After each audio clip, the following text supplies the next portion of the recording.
In this video, I'll be showing you how to download and install Amazon Shopping app. It's a full guide, so if you find this video helpful, be sure to drop a like and subscribe. But anyways, getting into it, it's very simple to go ahead and do this. The cool thing is that you can do this on any phone you have, whether you're an iPhone, Android, Samsung, anything like that, you can download it. So all you want to do is if you're on iPhone, you want to head on over to your App Store. If you're on an Android phone, you want to head on over to your Google Play Store. But then from here, all you want to do is go to search at the very top and then go over and type in Amazon.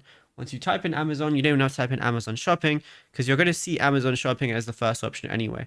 Now, once it's here, all you're going to do is it's going to give you an install button. You might have to give it your iCloud password, Google password, or anything like that. But then once it's downloaded, it's going to show you everything that, you can get on it and everything. And all you want to do is press this open button right here. And then that's it. It's going to be open. You can search whatever you want and do whatever you want. And yeah, that's it. You'll be good to go.